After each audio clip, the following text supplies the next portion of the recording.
muita gente feliz. Os cofres da emissora carioca ficaram abarrotados com o dinheiro dessa loteria. Mas depois de algum tempo, os prêmios milionários deixaram de ser pagos. Arthur Falck chegou a ser preso. Até hoje o processo está parado e a Globo, misteriosamente, nunca foi processada como parte do esquema do Telebingo Papa Tudo. Papai Noel, o seu Natal, milionário. Mistério também na compra do Projac, o centro de teledramaturgia da Globo. Para a construção do seu complexo, a empresa pediu emprestado 40 milhões de dólares dos cofres públicos, um ato ilegal. Como permissionária de um serviço público, a empresa não poderia obter o empréstimo.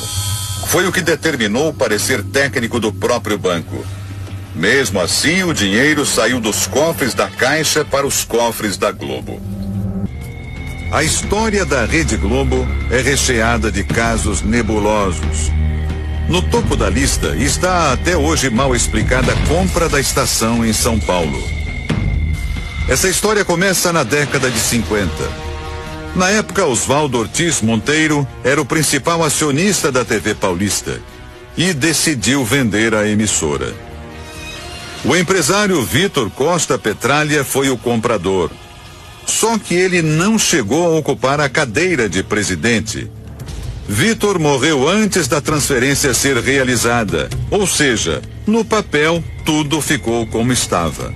A família de Oswaldo Ortiz Monteiro permanecia como proprietária da TV Paulista. Isso no papel, porque na prática não foi o que aconteceu. A emissora ganhou um outro dono. Foi o filho de Vitor Costa quem assumiu o comando da TV Paulista. E foi ele que em 1964 vendeu a TV Paulista para Roberto Marinho. O chefão da Globo comprou a emissora de um homem que não era dono dela. Este jornalista confirma toda a história. Carlos Newton conta que a investigação da compra da TV Paulista começou no final dos anos 90, depois da morte de Oswaldo Ortiz Monteiro, o dono de fato, que não chegou a formalizar a venda para a família Costa. Os herdeiros começaram a manusear os documentos e descobriram que não havia nenhum documento sobre a venda da TV Paulista para Roberto Marinho. Eles então procuraram a TV Globo e pediram que a TV Globo exibisse os documentos. A TV Globo não os atendeu. Eles então vieram ao Rio de Janeiro e entraram com um processo, uma ação de exibição de documentos que comprovariam a compra da TV Paulista por Roberto Marinho. Os contratos entregues pela Rede Globo foram levados para perícia. O resultado? Todos os documentos eram falsos. A família Marinho apresentou termos de transferência dos donos da TV Paulista. Um festival de erros grosseiros. Repare, os papéis foram assinados em fevereiro de 77.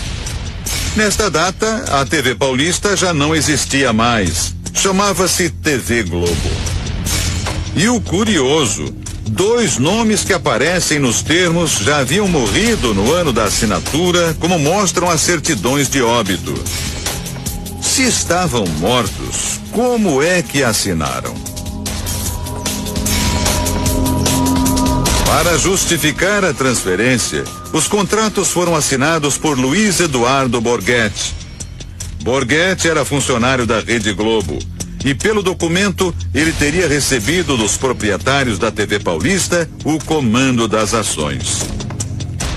Tudo isso realizado por meio de procurações fraudulentas.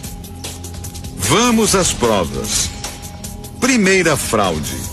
O uso do SIC, que hoje chamamos de CPF. Os documentos foram assinados entre os anos de 53 e 64. Mas esse sistema só foi criado pelo governo em 1969, 5 anos depois. Segunda fraude. Os 3 documentos, com datas diferentes, foram datilografados com a mesma máquina de escrever.